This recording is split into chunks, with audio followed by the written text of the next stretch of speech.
नमस्कार। माउन्टेन समाचारमा स्वागत छ। म बिन्दु अधिकारी र म खगेन्द्र विष्ट। सुरुमा अहिलेसम्मका मुख्य समाचार।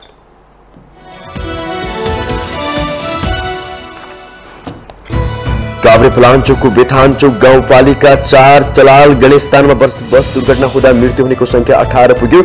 21 जना घाइतेहरूको बनैपा र धुलीखेल अस्पतालमा उपचार हुँदै। गैर कम्युनिस्ट घटक समेटेर सरकार निर्माणको कसरतमा जुटे कांग्रेस सभापति देउवा। 2063 साल यता कम्युनिस्टहरू पहिलो पटक सत्ता बाहिर रहने सम्भावना। महाअभियोग लागेकै अवस्थामा चोलेन्द्र शमशेर जवराको प्रधान न्यायाधीशबाट अवकाश। न्यायालयमा राजनीतिक हस्तक्षेप र संसदको भूमिका विवादास्पद। संसद सचिवालयका कर्मचारीहरूको सुविधा बढाउने अवस्था नरहेको राष्ट्रिय सभा अध्यक्षको भनाई। सरकारले संसदलाई अवहेलना गरेको पूर्व सभामुख राणा भाटको टिप्पणी। आयोजना शुरू भएको 3 दशकमा 60 अर्ब खर्च हुँदा पनि मेलम्चीको पानी उपत्यकामा नियमित आपत हुनेमा शंका। काठमाडौँमा बिछाएका पाइपमा व्यापक चुहावट। अरुणाचल प्रदेशमा भारतीय सैनिकसँग भएको झडपको विषयलाई लिएर चीनद्वारा वक्तव्य जारी। सैन्य र कूटनीतिक तहमा वार्ता सुरु भएको भनाई। र साबिक उपविजेता क्रोएसियालाई हराउँदै अर्जेन्टिना कतार विश्वकप फुटबल 2022 को फाइनलमा क्रोएसिया 3-0 गोल अन्तर पराजित।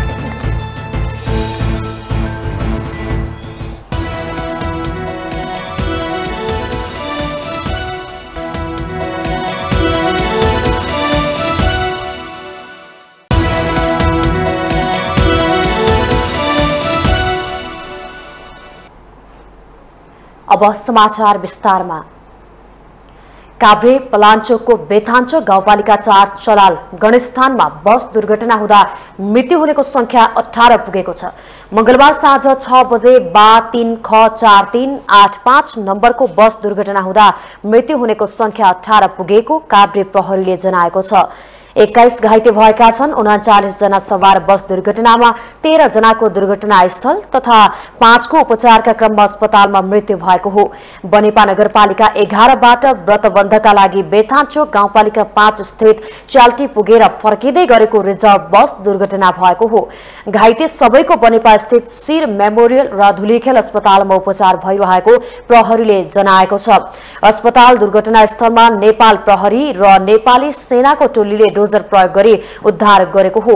तीव्र गतिमा रहेको बस मोडको भित्तामा ठोकिएपछि सड़कबाट केही तल खसेर दुर्घटनाग्रस्त भएको बताइएको छ। यसैबीच गृहमन्त्री बालकृष्ण खाँडले दुर्घटनाका घाइतेलाई तत्काल उद्धार गरी उपचारका लागि अस्पतालसम्म पुर्याउने व्यवस्था गर्न गृह प्रशासन काभ्रेका प्रमुख जिल्ला अधिकारी हुमकला पाण्डे र जिल्ला प्रहरी प्रमुख प्रहरी उपरीक्षक चक्रराज जोशीलाई निर्देशन दिनुभएको थियो। गृहमन्त्री खाँडले दुर्घटनाका घाइतेको उपचारका लागि जिल्लाको स्रोत र साधनले नपुग्ने भए मन्त्रालयबाट तत्काल व्यवस्था गर्न पनि निर्देशन दिनुभएको छ।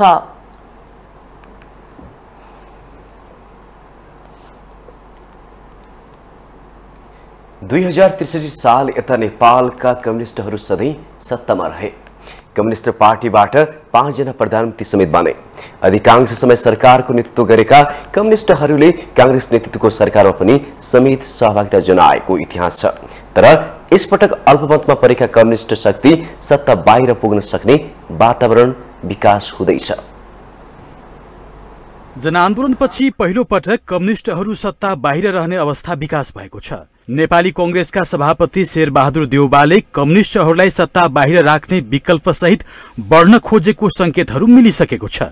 देउवाले गैर कम्युनिस्ट शक्तिलाई एक ठाउँमा ल्याएर सरकार बनाउने रणनीति अनुसार रेशम चौधरी र सीके राउत समेतलाई फकाउन खोजेका छन्। देउवाले रेशम चौधरी संरक्षक भएको नागरिक उन्मुक्ति पार्टी र सीके राउत अध्यक्ष रहेको जनमत पार्टीलाई साथ लिन विभिन्न मुद्दा फिर्ता लिने गरी अध्यादेश ल्याएका छन्। देउबाका विश्वास पात्रहरू उपेन्द्र यादव, महन्त ठाकुर मात्र नभई राजेन्द्र लिङदेनलाई समेत मनाउन सक्रिय भएका छन्। विश्वस्त स्रोतका अनुसार माओवादी अध्यक्ष प्रचण्डले सुरुका 2 वर्ष प्रधानमन्त्री दावी गरेपछि सत्ता गठबन्धन टुट्ने गरी परिस्थिति विकास भइसकेको छ।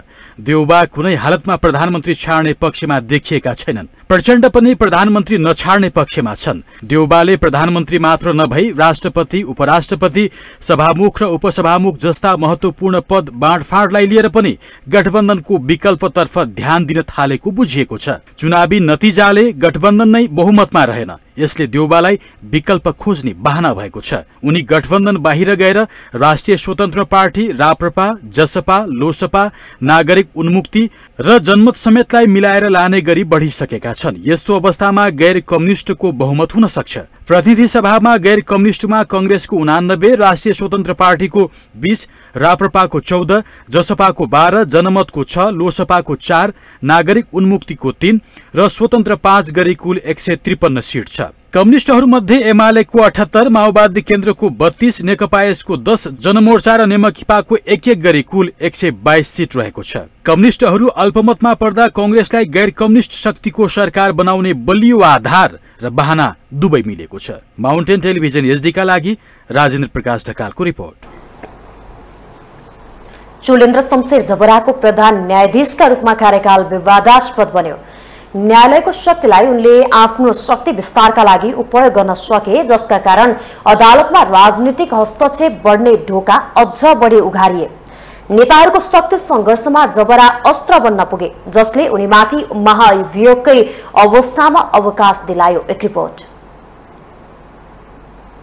नेपालको इतिहासमा शक्तिशालीहरू मध्येका प्रधान न्यायाधीशका रूपमा लिइएका थिए चोलेन्द्र शमशेर जबरा, तर परिस्थितिले उनलाई निरीह बनाएर अवकाशमा जान बाध्य पार्यो। उनीमाथि 98 सांसदले 1 फागुन 2078 मा महाभियोग प्रस्तावको अझै छिनोफानो भएन।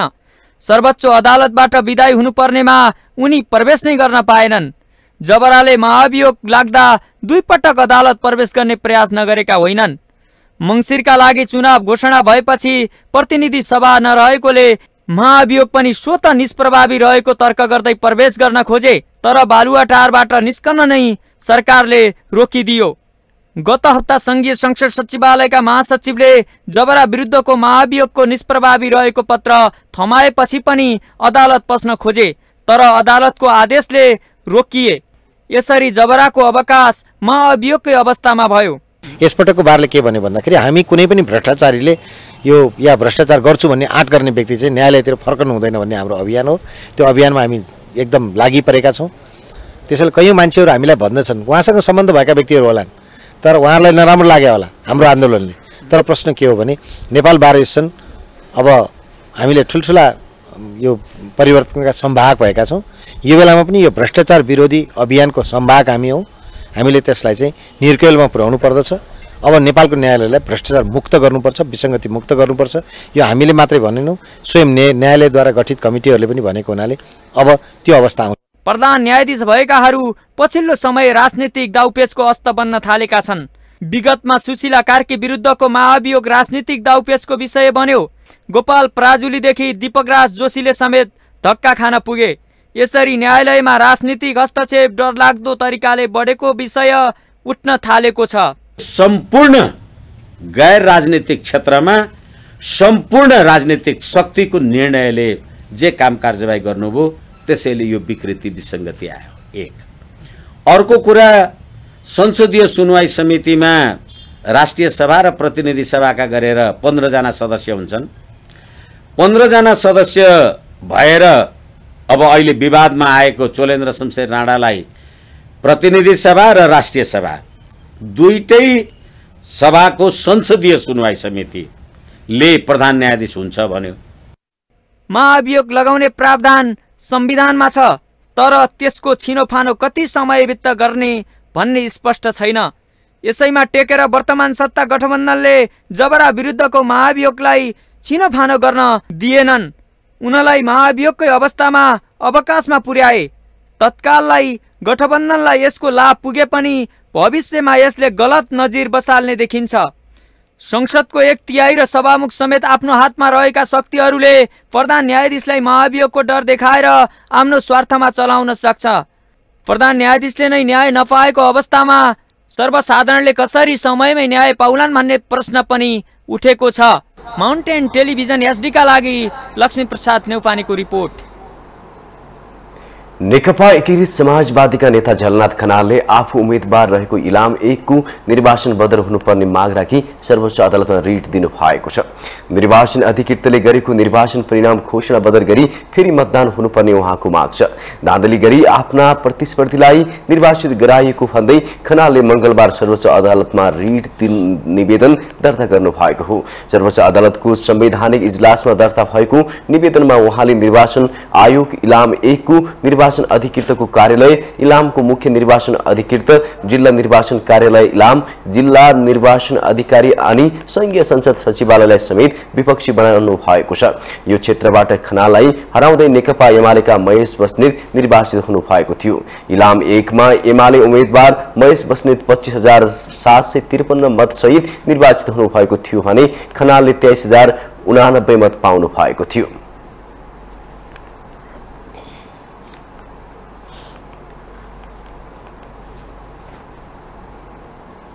काम चलाउ सरकारले जनमत र आफ्नो कानूनी हैसियत ख्याल नगरी अध्यादेश ल्याएको भन्दै सर्वोच्च अदालत बार एसोसिएसनले फिर्ता लिन माग गरेको छ। मुलुकी फौजदारी कार्यविधि संहिता संशोधन अध्यादेश ल्याएर सरकारले संवैधानिक सर्वोच्चता, विधिको शासन, कानूनी मूल्य र मान्यता उल्लङ्घन गरेको सर्वोच्च बारको ठहर छ। सर्वोच्च बारले मंगलबार विज्ञप्ति जारी गर्दै सरकारलाई अध्यादेश फिर्ता लिन आग्रह गरेको हो। प्रतिनिधि सभा निर्वाचनबाट निर्वाचित संसदको पहिलो अधिवेशन बस्न नपाउँदै काम चलाउ सरकारले कानूनमा नै संशोधन गर्ने गरी अदालतमा विचाराधीन गम्भीर प्रकृतिका कतिपय फौजदारी मुद्दा फिर्ता लिने उद्देश्यले प्रमाणीकरणका लागि राष्ट्रपति समक्ष पेश गरेको अध्यादेशले संवैधानिक सर्वोच्चता, विधिको शासन, कानूनी मूल्य र मान्यता, फौजदारी कानूनका स्थापित मान्यता तथा सर्वोच्च अदालतबाट प्रतिपादित सिद्धान्त समेतको उपहास गरेको सर्वोच्च बारको निष्कर्ष छ। काम चलाउ सरकारले ताजा जनमत र आफ्नो कानूनी हैसियतको समेत ख्यालै नगरी गम्भीर प्रकृतिका मुद्दा फिर्ता लिने उद्देश्यले राष्ट्रपति समक्ष पेश गरेको अध्यादेश अविलम्ब फिर्ता गरी संवैधानिक सर्वोच्चता, विधिको शासन कायम गर्न विज्ञप्ति मार्फत माग गरिएको छ। सरकारले रेशम चौधरी, स्वीके राउतको जनमत पार्टी र नेत्रविक्रम चन्दको नेकपाका फौजदारी मुद्दामा अदालतबाट सजाय पाएका कार्यकर्तालाई रिहाई गर्नका लागि कानून बनाउन अध्यादेश ल्याएको छ। उक्त अध्यादेशको चौतर्फी विरोध भइरहेको छ। अध्यादेश राष्ट्रपति कार्यालयमा जारी गर्नका लागि पुगेको छ। राष्ट्रपतिले अध्यादेश जारी गर्नु भएको छैन।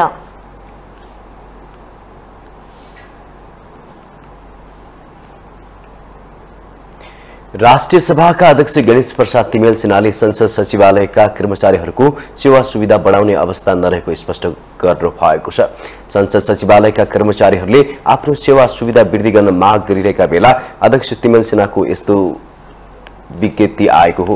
संसद सेवा दिवसको अवसर पारेर मंगलबार काठमाडौँमा आयोजित एक कार्यक्रममा उहाँले मुलुकको आर्थिक अवस्था सुधार नभई संसद सचिवालयको लागि बजेट बढाउन नमिल्ने स्पष्ट पार्नुभयो।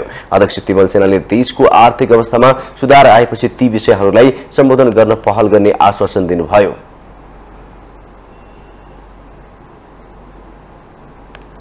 अलिकति देशको आर्थिक अवस्था सुधार हुँदै जाँदा हाम्रा ती अपेक्षा पनि पूरा हुने हुन्। अन्यथा संसदमा धेरै गर्नुपर्ने संसदको खर्च व्यवस्थापनको लागि, यसले राम्रो प्रभावकारी काम गर्नको लागि धेरै चिज छ। अघि कुरा आयो, अब एउटा बाहिर समितिको तर्फबाट कहीँ फिल्डमा जाँदा सांसदकै 22-2500 रुपियाँ के गर्ने? अब बढायो भने सांसद आफैलाई बनाउन जाने, हिजो चप्पल लाएर हिँड्थ्यो, आज चाहिँ नि अनि उसलाई नपुगेर 5000 बनाएर के गर्नुहुन्छ? यो त बाध्यता छ नि त। यथार्थ एउटा छ, बाध्यता अर्को छ हैन। यस्तो स्थितिमा हामी अहिले छौँ। त्यसकारण देशको समृद्धितिर, विकासतिर लाग्दै जाँदा जब हामी आर्थिक विकासलाई अगाडि बढाउँछौँ त्यसपछि यी कुरालाई पनि जोड दिन सक्छौँ। कार्यक्रममा पूर्व सभामुख तारानाथ राणा भाटले संसद अझै पनि सरकार र कर्मचारी तन्त्रको अवहेलनाबाट मुक्त हुन नसक्दा मुलुकमा प्रजातन्त्र कमजोर हुन पुगेको टिप्पणी गर्नुभयो। उहाँले संसद सचिवालयलाई स्वायत्त निकाय बनाए पनि त्यसले जनताको सार्वभौम निकायको रूपमा काम गर्ने क्षमताको विकास गर्न नसकेको दावी गर्नुभयो। मुलुक कमजोर भएर जान्छ। मलाई अन्यथा अर्थ नलिनु होला। 48 सालदेखि अहिलेसम्मको अनुभव हेर्दा हामी अझै परिपक्व प्रजातन्त्र हुन सकेका छैनौँ। जनताको सोझो वर्चस्व, यद्यपि हामी सांसदहरू धेरै भयौँ, धेरै हुन्छौँ र संसद सचिवालय पनि यही छ, तर कति संसदले तपाईँहरूसितबाट कति ठोस सरसल्लाह लिन सक्ला, कति सरसल्लाह गर्न सक्ला, गरेको होला, त्यो तपाईँहरूसित अनुभव छ। पूर्व सभामुख राणा भाटले संसदलाई कमजोर हुन नदिए मात्रै मुलुकमा प्रजातान्त्रिक शासन व्यवस्था मजबुत भएर जाने स्मरण गराउनुभयो।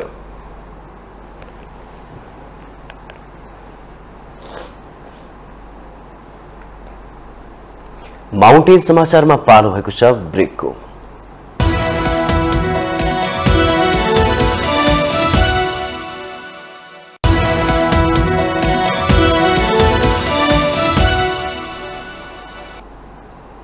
ब्रेकपछि स्वागत छ। अब बाँकी समाचार। पूर्व प्रधान न्यायाधीश कल्याण श्रेष्ठले संसदले पर्याप्त छलफल बिना कानून निर्माण गर्न नहुने बताउनु भएको छ।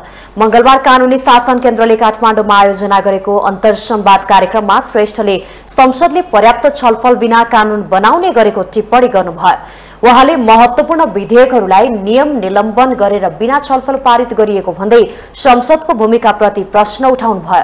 छलफल नभई पारित कानूनले कानूनी तत्व ग्रहण गर्न नसक्ने श्रेष्ठको भनाइ थियो।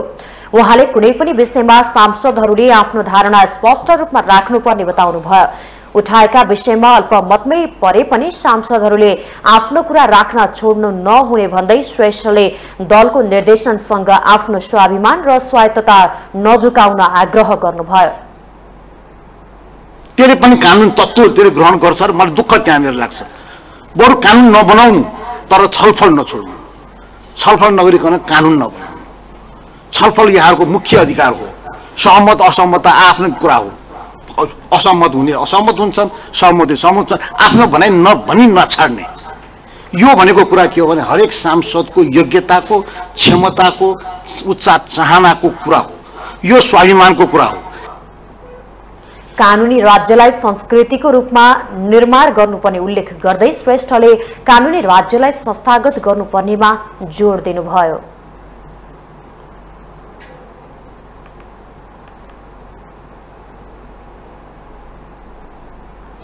राष्ट्रिय मानव अधिकार आयोगका अध्यक्ष तब बहादुर मगरले व्यवसायीहरूलाई मानव अधिकार हनन हुन नदिन सचेत रहन आग्रह गर्नु भएको छ।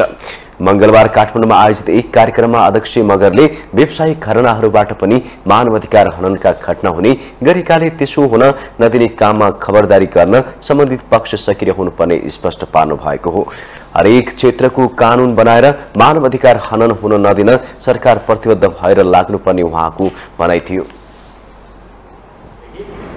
टु रेस्पेक्ट ह्युमन राइट्स, कुनै पनि किसिमले ह्युमन राइट्सको एब्युज नहोस् भनिकन कर्पोरेट हाउसको रेस्पोन्सिबिलिटी भनेको त्यो ह्युमन राइट्सको लागि उ गर्ने, रेस्पेक्ट गर्ने। त्यो चाहिँ अब रेस्पेक्ट गर्ने मिडियम के छ त, त्यो छ कि छैन त, बनेको छ कि छैन भन्दाखेरि त्यसमा पनि कुनै पनि किसिमबाट कानुन बमोजिम जुन आफै गर्न पाउने हो त्यो जुन गर्नु पर्यो। कानुनभन्दा बाहिर जानु पाएन। गभर्मेन्ट व्यक्तिको ह्युमन राइट्स इन्फ्रिज भएको छ भने उसले त्यसलाई रेमेडी दिएर चाहिँ के कसोबाट गर्न सक्छ, त्यसले चाहिँ बिजनेस हाउस चाहिँ सतर्क हुनु पर्यो र सबै यो गर्ने के भनेदेखि हामीले पनि गर्नु पर्यो। अध्यक्ष मगरले उपभोक्ताको मानव अधिकार हनन हुन नदिन सरकारले आवश्यक नीतिगत र कानुनी व्यवस्था गर्न ढिलाइ गर्न नहुने दोहोर्याउनु भयो। उहाँले व्यवसायीहरूले मानव अधिकारको सम्मान नगरे कारबाही हुने कानुनी प्रबन्ध रहेको पनि स्मरण गराउनु भयो।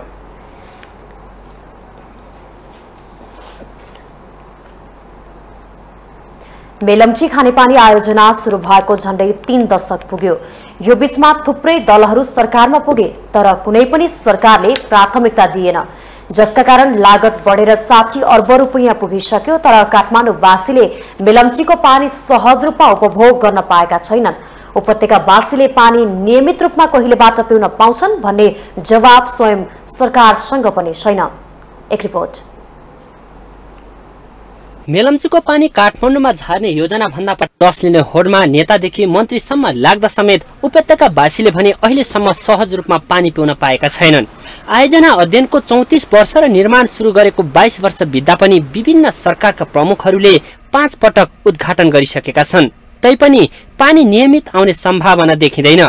उपत्यकामा खानेपानीको संकट नहोस् भनेर 2057 सालबाट निर्माण त सुरु भयो, तर आयोजनाका नाममा राजनीतिक गिजुलेन मात्र। जस लिने होडमा 60 अर्ब भन्दा बढी रुपैयाँ खर्च भइसक्दा पनि आयोजनाको भविष्य नै अन्योलमा परेको छ।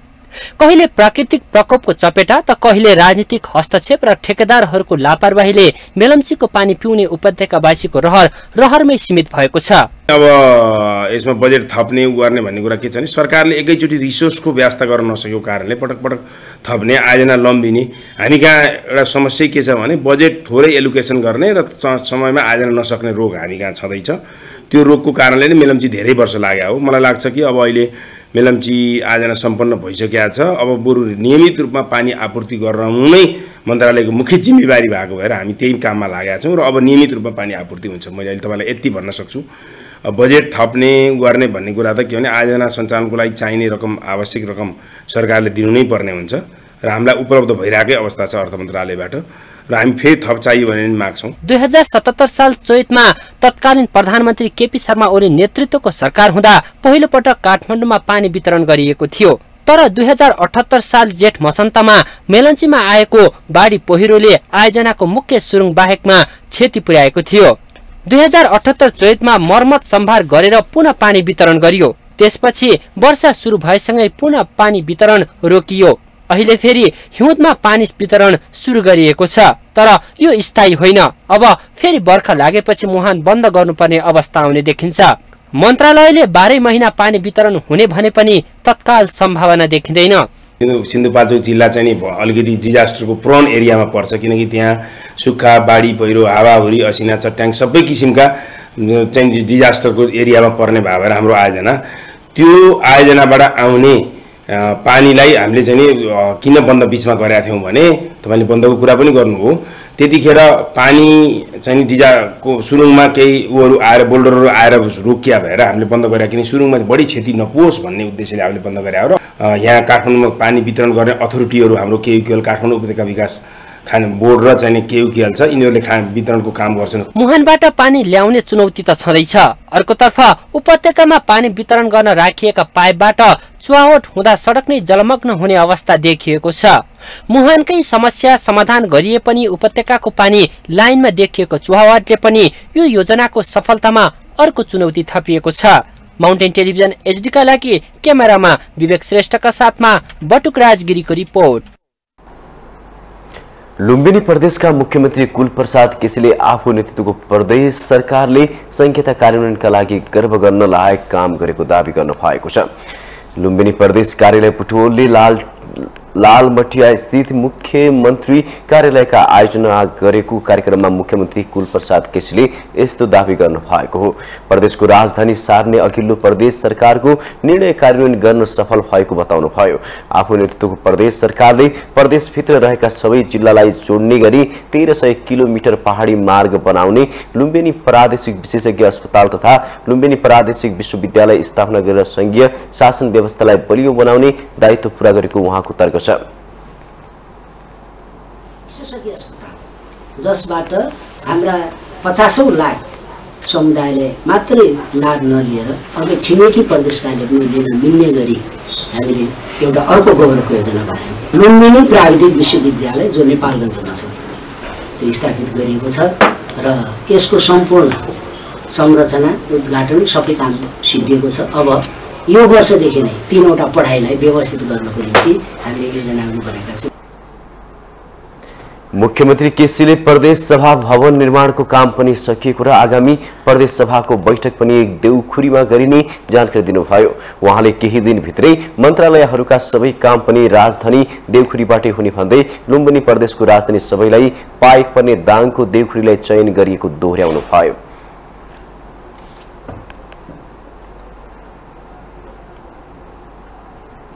माउन्टेन समाचारमा पालो भएको छ ब्रेकको।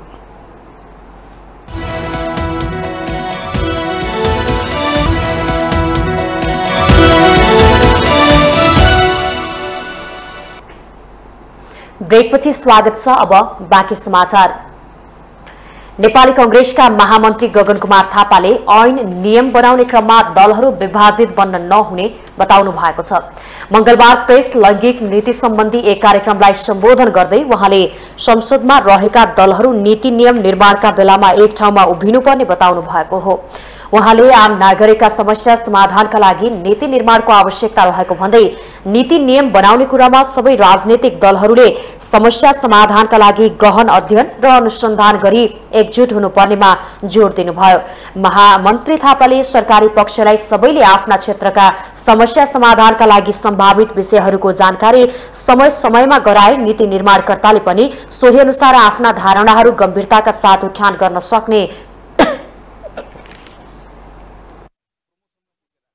क्युरेटिभमा के गर्ने यसलाई ओभरअल मिडिया मलाई लागेको प्रेस काउन्सिलले हेरोस्। पहिला हामीले ओभरअल हाम्रो आफ्नो प्रेस फ्रिडमको कुरा पनि छ, यसको ड्युटीको कुरा पनि राखेर हेरिसक्यो। अब बल्ल हामी कहाँ आउँछौँ भने त्यसको के पक्षलाई निर्देशिकामा राख्ने।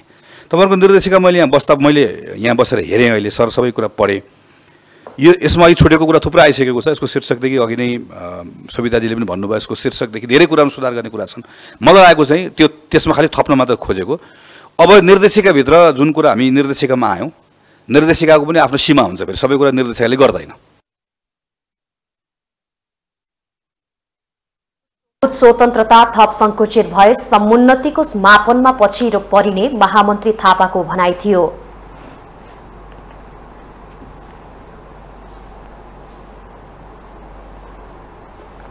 ललितपुरको चासल स्थित सप्तपुर महाविहारबाट 24 वर्षअघि चोरिएको दीपंकर बुद्धको काठले बनेको टाउको प्रतिमा फ्रान्सको पेरिस स्थित अन्तर्राष्ट्रिय कला सम्पदा लिलामी गृहले लिलामीमा राखे पनि लिलामी हुनबाट जोगिएको छ। 15औं शताब्दीको दीपंकर बुद्धको मूल्य 20 देखि 30,000 युरो राखेको थियो, तर सम्पदाको पहिचान र उत्पत्तिको आधारमा पुष्टि भएपछि नेपाल फर्काउने तयारी भएको छ। सम्पदाको पहिचान र उत्पत्तिको आधार पुष्टि भएपछि फ्रान्सको पेरिसस्थित अन्तर्राष्ट्रिय कला सम्पदा लिलामी बोनहेम्सबाट 15औं शताब्दीको दीपंकर बुद्धको मूर्ति लिलामी हुनबाट रोकिएको छ।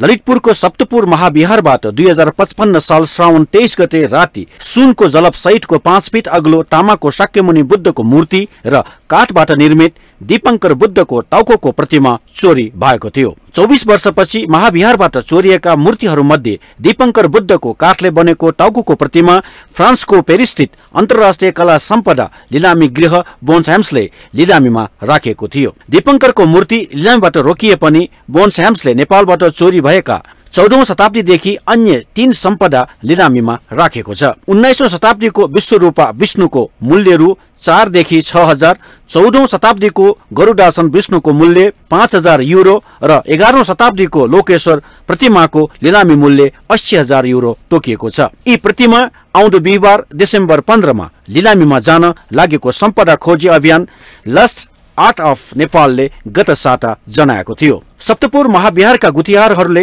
2055 साल श्रावण 28 गते दीपंकरको टाउको प्रतिमा र मूल देवता शाक्यमुनि तथागतको मूर्ति महाविहारबाट चोरी भएको बारे प्रहरीमा जारी दिएका थिए। आफ्नो सम्पत्ति घर फिर्तीका लागि सप्तपुर महाविहार सुधार समितिका सदस्यहरूले पुरातत्व विभागमा निवेदन दिएका थिए। महाविहारका गुथियारहरू दीपंकरको प्रतिमा फेला परे झैं महाविहारको 1500 वर्ष भन्दा पुरानो मूल देवता शाक्यमुनिको मूर्ति पनि फेला पर्ने आशा पलाएको बताउँछन्। यो नयाँ बनाएको हो। त्योभन्दा पहिला हामीले चाहिँ 2055 साल श्रावणको 28 गते यस्तै चाहिँ अब दीपंकर बुद्धको मूर्ति लगायत हाम्रो चाहिँ मेन क्वापादेव भन्छ भगवान बुद्धको मूर्ति करिब चाहिँ 5 फिटको बुद्ध मूर्ति त्यससँगै चाहिँ चोरेको थियो र अब यो चाहिँ हुन त अब नयाँ बनाएको हो यो त्यति बेला चाहिँ नि अब इलान सम्वेक हामी चाहिँ प्रत्येक 5 वर्षमा चाहिँ यसरी हामी इलान सम्वेक हुँदाखेरि त्यसलाई चाहिँ तत्काल बनाउनु पर्ने भएको नयाँ बनाएको हो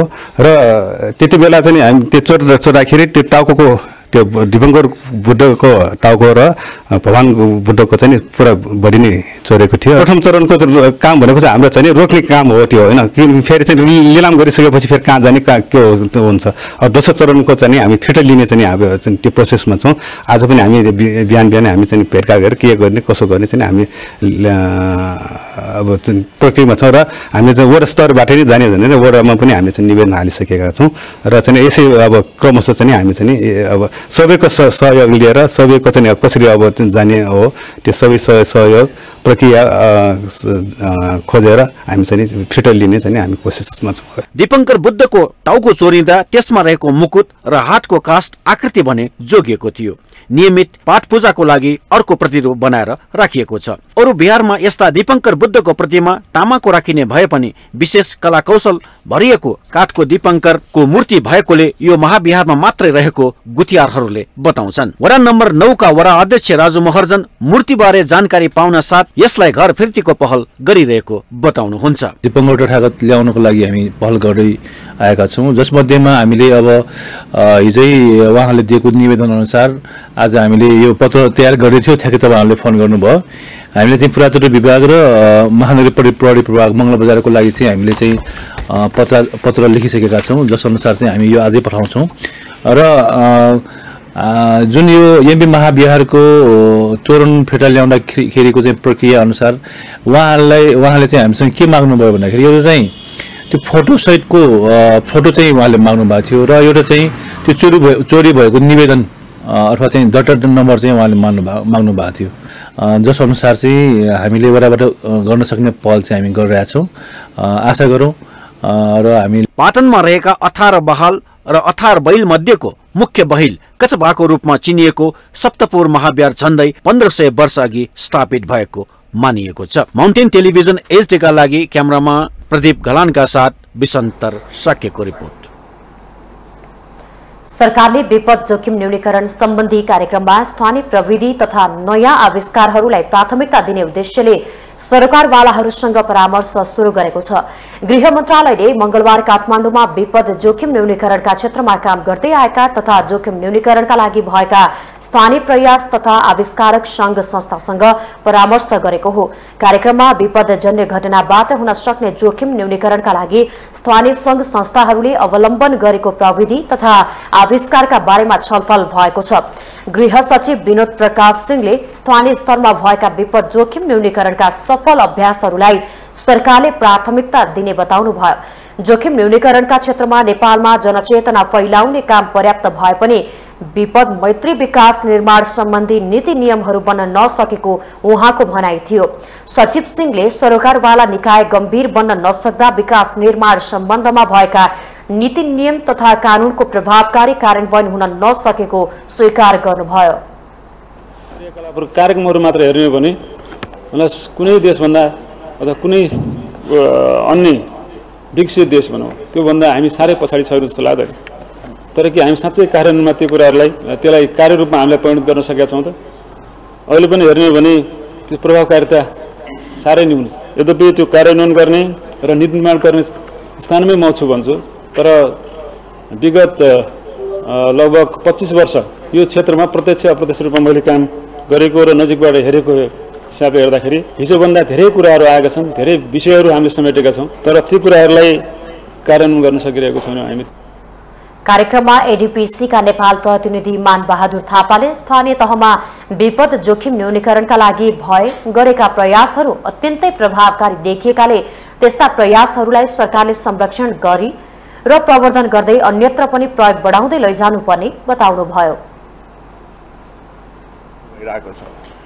तर त्यो कति हाम्रो लागि उपयुक्त छ अथवा अझै त्यसमा कति सुधार गर्नुपर्छ भन्ने कुराको अहिलेसम्म हामीले यसरी बसेर छलफल गर्ने मौका मिलेको थिएन। त्यसकारण आजको कार्यक्रमको पहिलो सत्र हामी करिब 2 घण्टा 2.5 घण्टा त्यही विषयमा अहिलेसम्म भएका प्रयासहरू सुन्ने, त्यसपछि चाहिँ त्यो प्रयासहरूलाई चाहिँ अझै कसरी हाम्रो आवश्यकता अनुसार ढाल्न सकिन्छ त्यसमा छलफल गर्नेछौँ। युएसआइडीको सहयोगमा करिब 24 वर्षदेखि नेपालमा यो program for enhancements of emergency response peer भन्ने प्रोग्राम सञ्चालनमा आएको छ। यसले करिब करिब 5-6 हजार नेपाली दाजुभाइ दिदीबहिनीहरूलाई विभिन्न विधामा चाहिँ ट्रेन गरेको छ, ग्रेजुएट गरेको छ। कार्यक्रममा गृह मन्त्रालयका विपद व्यवस्थापन प्रमुख एवं प्रदीप कोइरालाले विपद व्यवस्थापनमा सरकार एक्लैले केही गर्न नसक्ने भएकाले सबै सरोकारवालाहरूको सहयोग आवश्यक पर्ने उल्लेख गर्नुभयो। मात्रै गर्ने विषय होइन, यसमा चाहिँ यो विभिन्न साझेदार संस्था, निजी क्षेत्र र सम्पूर्णको सहयोग चाहिने हुँदा हामीले विपद व्यवस्थापनको जति पनि काम गर्छौँ त्यो अरू काम गर्दाखेरि चाहिँ सरकारी संयन्त्र मात्रै बसेर हामीले गरिरहेका हुन्छौँ भने जहाँ विपद व्यवस्थापन भन्ने कुरा गर्छौँ त्यसमा हामी सबैलाई भेला गरेर सबैको सहयोगमा गर्छौँ, किनभने विपदको बेलामा सबैले सहयोग गर्नुपर्छ। त्यसकारणले हामी यो ठुलो भेलामा सबैलाई हामी सहभागी गराउँछौँ।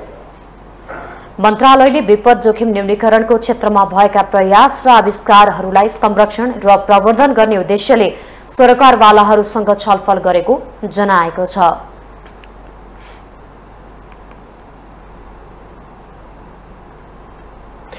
नारायणगढ मुगलिङ सडक खण्डमा दैनिक 4 घण्टा सवारी आगमन रोकिने भएको छ। सडक खण्डमा पर्ने पुल निर्माणका लागि सवारी रोक्न लागि हो। जिल्ला प्रशासन कार्यालय चितवनमा मंगलबार सम्पन्न सरोकारवालाको बैठकले पुस 5 गतेदेखि 1 महिनाका लागि सडक रोकेर काम गर्ने निर्णय गरिएको छ। सडक बिहान 11 बजेदेखि दिउँसो 3 बजेसम्म रोकिनेछ। भौगोलिक रूपमा कठिन ठाउँमा रहेका सिमलताल, काली खोला, तुइन खोला र चिसेन्जी खोला पुल निर्माणका लागि पहाड काट्ने लगायतका कामको लागि सवारी आगमन रोक्न लागि हो। प्रमुख जिल्ला अधिकारी आसमान तामाङको अध्यक्षतामा भएको बैठकले नारायणगढ तर्फबाट जाने यात्रुवाहक बस, मिनी माइक्रो बस, साना सवारी साधनलाई 15 किलो बजारदेखि जुगेडीसम्म बिहान 11 बजे रोक्ने निर्णय गरेको छ। यस्तै मालवाहक ट्रक, लरी, ट्रेलर, ट्र्याक्टर लगायतका भारी सवारी साधनलाई भतेरी जंगलदेखि रामनगरसम्म बिहान 10:50 बजेदेखि रोकिनेछ।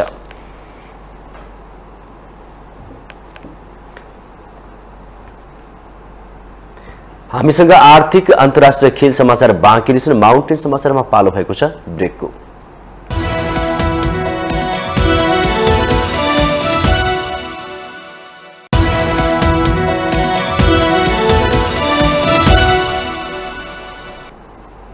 ब्रेकपछि स्वागत छ। अब आर्थिक समाचार।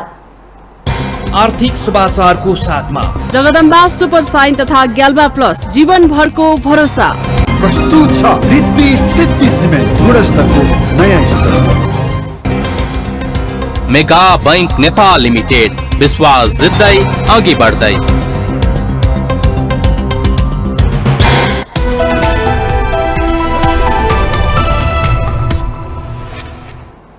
बैंकहरूले पुसमा निक्षेपको ब्याज दरमा फेरबदल नगर्ने भएका छन्। नेपाल बैंकर्स संघका कार्यकारी निर्देशक अनिल शर्माका अनुसार संघले यस्तो निर्णय गरेको हो। यससँगै व्यक्तिगत मुद्दती निक्षेपको अधिकतम 12.133%, बचतको 9.133% र संस्थागत मुद्दती निक्षेपको 10.133% को ब्याज दरले निरन्तरता पाउने भएको हो। रेमिट्यान्स निक्षेपमा भने बचत र मुद्दती दुवैमा न्यूनतम 1% बिन्दुले बढी ब्याज दर दिनुपर्ने प्रावधान रहेको छ। अहिले बैंकिङ प्रणालीमा तरलता सहज हुँदै गएको छ। यसका बावजुद पुसमा आयकरको प्रथम किस्ता भुक्तानी गर्नुपर्छ। पुनर्कर्जा सुविधा नवीकरण नहुने अवस्था र पुसपछि स्थानीय तहको सञ्चित कोषको 50% मात्रै निक्षेपमा गणना गर्न पाइने प्रावधानका कारण पुनः दबाव बढ्न सक्ने अवस्थालाई मध्यनजर गर्दै पुसमा निक्षेपको ब्याज दर यथावत राख्ने निर्णय भएको बैंकर्स संघको भनाइ छ।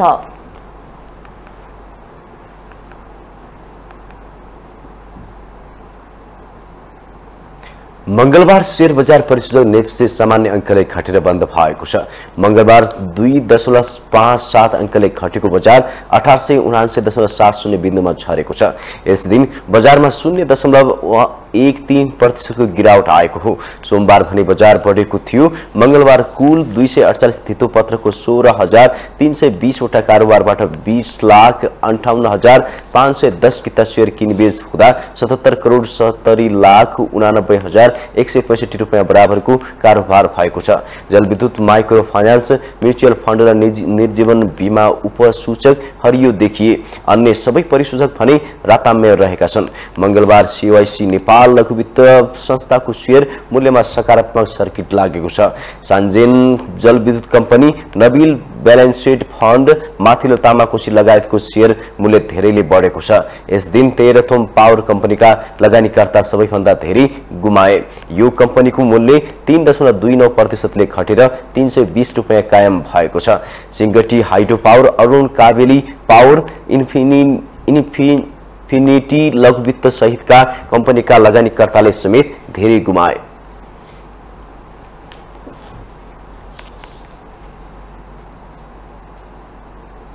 अब अन्तर्राष्ट्रिय समाचार।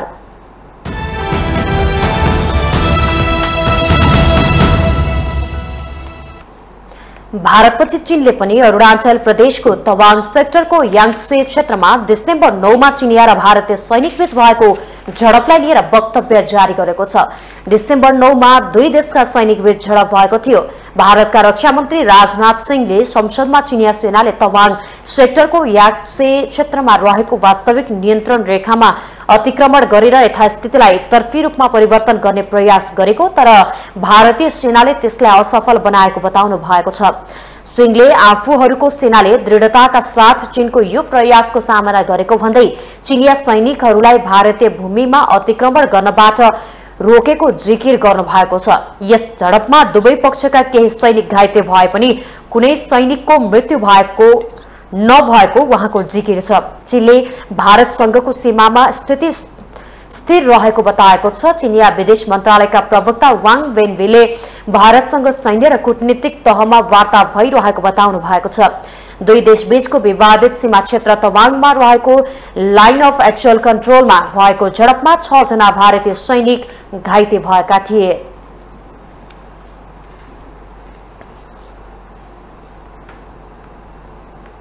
अब पालो खेल समाचारको।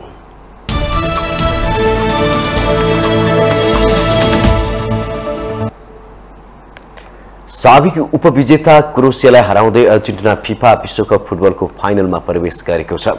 कतारको दोहा स्थित लुसेन रंगशालामा भएको पहिलो सेमी फाइनलमा क्रोएसियालाई 3-0 गोल अन्तरले हराउँदै अर्जेन्टिना उपाधि नजिक पुगेको हो। अर्जेन्टिनाको जितमा जुलियन अल्भारेजले 2 तथा कप्तान लियोनल मेस्सीले 1 गोल गरे। खेलको 34औं मिनेटमा मेस्सीले पेनाल्टीबाट गोल गर्दै अर्जेन्टिनालाई सुरुवाती अग्रता दिलाए। क्रोएसियाका गोलकिपर डोमिनिक लिभाकोभिचले अल्भारेजलाई पेनाल्टी क्षेत्रमा फल गर्दै लडाईपछि अर्जेन्टिनाले पेनाल्टीको अवसर पाएको हो। पेनाल्टीमा गोल गर्दै मेस्सी विश्वकपमा अर्जेन्टिनाका लागि सबैभन्दा बढी गोल गर्ने खेलाडी समेत भएका छन्। विश्वकपमा 11 गोल गर्दै मेस्सीले गाब्रियल बाटिस्टुटाका 10 गोलको कीर्तिमानी भंग गरेका हुन्। मेस्सीले विश्वकपमा सर्वाधिक धेरै खेल खेल्ने खेलाडीको कीर्तिमानमा समेत बराबरी गरेका छन्। मेस्सीले जर्मनका पूर्व मिडफिल्डर लोथर मेथ्युजको नाममा रहेको 25 खेलको कीर्तिमानी बराबरी गरेका हुन्। खेलको 39औं र 59औं मिनेटमा अल्भारेजले गोल गर्दै अर्जेन्टिनाको फाइनल स्थान सुरक्षित गरेका हुन्। दुई पटकको विजेता अर्जेन्टिना 6औं पटक विश्वकपको फाइनलमा पुगेको हो। अब अर्जेन्टिनाले उपाधिका लागि फ्रान्स र मोरक्को बीचको विजेतासँग खेल्नेछ। साबिक विजेता फ्रान्स र मोरक्को बीचको दोस्रो सेमिफाइनल आज राति हुनेछ।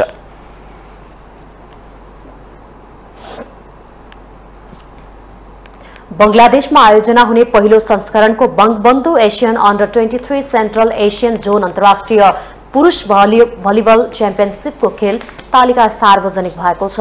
प्रतियोगितामा नेपाल र आयोजक बंगलादेश सहित किर्गिस्तान र श्रीलंकाको सहभागिता रहेको छ। पुस 7 गते शुरू हुने यस प्रतियोगितामा नेपालले उद्घाटन खेलमा आयोजक राष्ट्रको सामना गर्नेछ। खेल नेपाली समय अनुसार अपराह्न 3:45 शुरू हुनेछ। दोस्रो खेलमा पुस 8 गते श्रीलंकासँग खेल्ने नेपालले समूह चरणको अन्तिम खेलमा पुस 9 गते किर्गिस्तानसँग खेल्नेछ। प्रतियोगिताको फाइनल खेल पुस 11 मा हुनेछ। नेपालले प्रतियोगिताका लागि टिम घोषणा गरिसकेको छ। नेपाली टिममा धीरज कुमार बस्नेत, रवि केसी, सन्तोष खत्री, अर्जुन नेपाली, रूप बहादुर गुराउ, विष्णु बस्नेत रहेका छन्। त्यसैगरी सफल विक, सन्तोष महता, मनिष मानन्धर, हेमन्त मल्ल, वेद प्रकाश जोशी, सम्राट भण्डारी, गौरव पाण्डे, भीमराज गुरुङ पनि टोलीमा अटाएका छन्।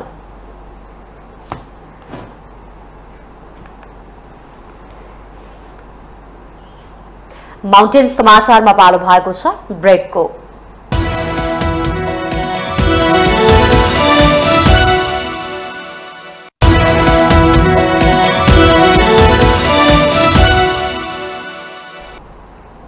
ब्रेकपछि स्वागत छ। यो सँगै हामी माउन्टेन समाचारको अन्त्यमा आइपुगेका छौं।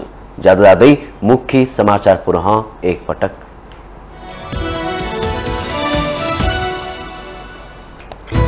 काभ्रेपलाञ्चोकको बेथानचोक गाउँपालिका 4 चलाल गणेशस्थानमा बस दुर्घटना हुँदा मृत्यु हुनेको संख्या 18 पुग्यो। 21 जना घाइतेहरूको बनैपारा धुलीखेल अस्पतालमा उपचार हुँदै।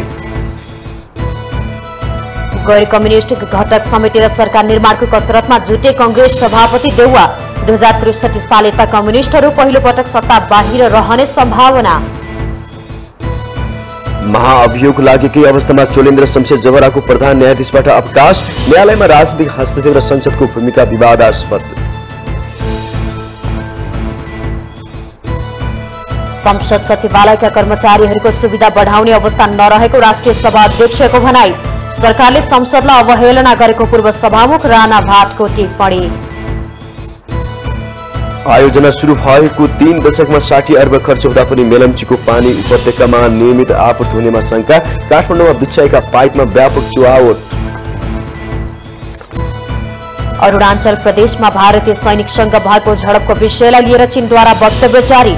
सैन्य र कूटनीतिक तहमा वार्ता सुरु भएको भनाई। र साबिक उपविजेता क्रोएसियालाई हराउँदै अर्जेन्टिना कतार विश्वकप फुटबल 2022 को फाइनलमा क्रोएसिया 3-0 गोल अन्तरले पराजित।